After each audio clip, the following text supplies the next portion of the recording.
देखिए हमारे जनपद के थाना लालपुर पांडेपुर में एक एफआईआर 6 तारीख को दर्ज हुई थी, जिसमें एक लड़की ने अलग अलग दिनों में अलग अलग लड़कों के द्वारा उसके साथ बलात्कार करने की घटना का जिक्र किया था, जिस पर पुलिस ने तत्काल एफआईआर दर्ज करके उस समय कार्रवाई आरंभ की थी और इसमें 14 लोगों को गिरफ्तार किया था।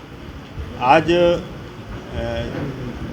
काफ़ी बड़ी संख्या में यहाँ पर उनके परिवार से संबंधित लोग, अन्य सामाजिक संगठनों से जुड़े हुए लोग कार्यालय में आकर के ज्ञापन दिए हैं, जिसमें उन्होंने आरोप लगाया है कि जिस अवधि में लड़की स्वयं को बंधक बता रही है, अपने साथ रेप होना बता रही है, 29 मार्च से लेकर के 4 अप्रैल के मध्य में, उस अवधि में इस लड़की ने स्वयं अपने इंस्टाग्राम पोस्ट पर तमाम वीडियो पोस्ट किए हैं। इस अवधि में कुछ ऐसे सीसीटीवी फुटेज घर वालों ने यहाँ पर दिखाए हैं, जिसमें वो लड़की 2 तारीख को यहाँ घाटों पर हंसी खुशी हंसती हुई घूमती भी दिखाई पड़ रही है।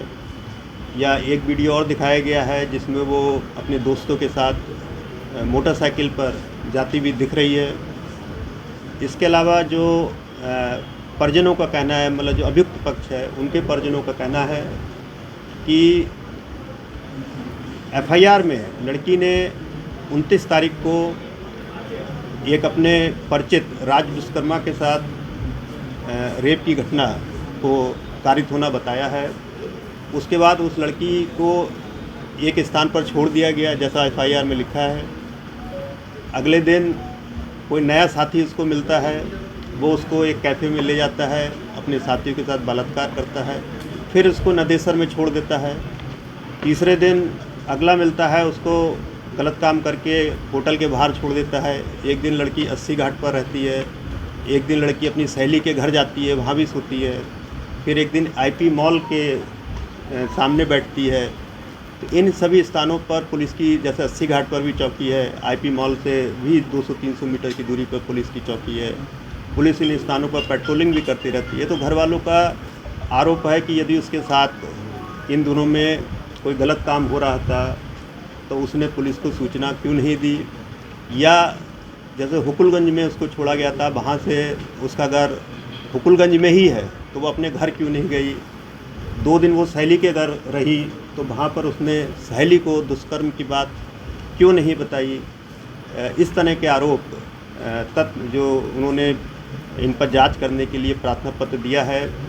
इनका ये भी कहना है कि यदि 23 लोगों ने उसके साथ गलत कार्य किया तो उसके कोई चोटें, शरीर पर कोई संघर्ष का निशान क्यों नहीं आया।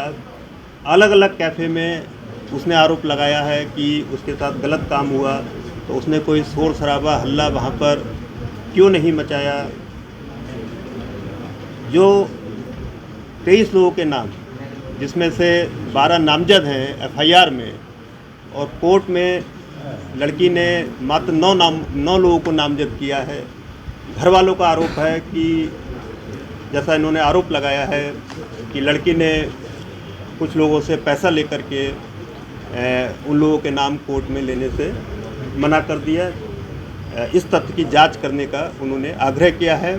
साथ में ये भी उन्होंने आरोप लगाया है कि इन लोगों से भी पैसे की डिमांड की जा रही है, और कुछ लोगों को ये डराया धमकाया जा रहा है कि यदि पैसा नहीं दोगे तो जो लोग अज्ञात में लिखाए गए हैं उसमें उनका नाम लड़की के द्वारा लिया जाएगा।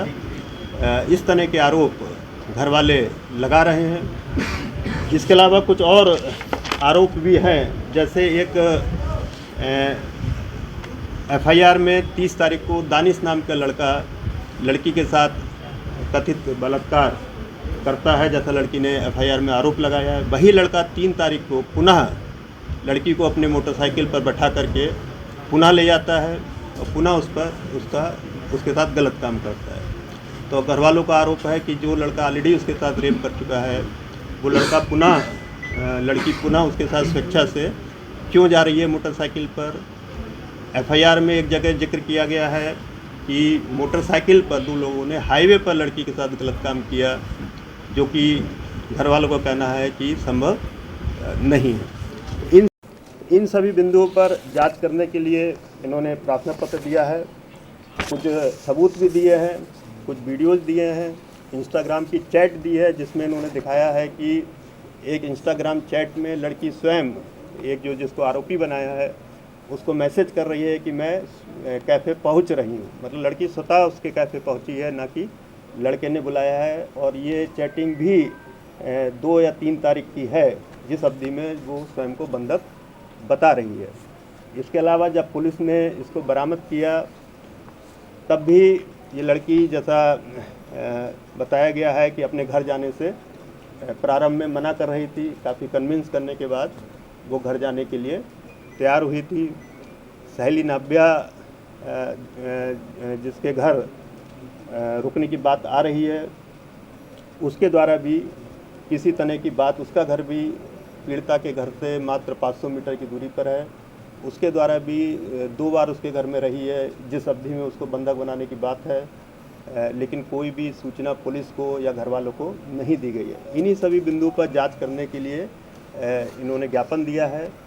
इनके आरोपों के मद्देनज़र इस प्रकरण में एक एसआईटी का गठन किया जा रहा है, जिसमें डीसीपी क्राइम और डीसीपी जो हमारे बड़ला जोन के डीसीपी हैं, जो क्राइम भी देखते हैं, वो एक लेडी आईपीएस अफसर जो एडिशनल डीसीपी बड़ला हैं, उस क्षेत्र के ACP, SOG team, surveillance team और एक इंस्पेक्टर रैंक के आईओ इसमें तैनात किए जा रहे हैं, जो सभी तथ्यों की जांच करेंगे और ये सुनिश्चित करेंगे कि किसी के साथ अन्याय ना हो। और जो अज्ञात लोग इस मुकदमे में लिखाए गए हैं, 11 लोग अज्ञात दर्शाए गए हैं, उन लोगों की गिरफ्तारी भी तभी होगी जब एसआईटी की टीम पर्याप्त साक्ष्य ऐसे लोगों के खिलाफ, अज्ञात लोगों के खिलाफ प्राप्त कर लेगी। अगर सबूत पाए जाएंगे तभी किसी अज्ञात व्यक्ति को प्रकाश में ला करके सबूतों के आधार पर गिरफ्तारी की जाएगी। ये सुनिश्चित किया जाएगा कि किसी भी व्यक्ति के साथ धनुवाई ना हो, उसको अन्याय ना हो, किसी के साथ, सभी के साथ न्याय हो। ये हम लोग पूरा प्रयास करेंगे।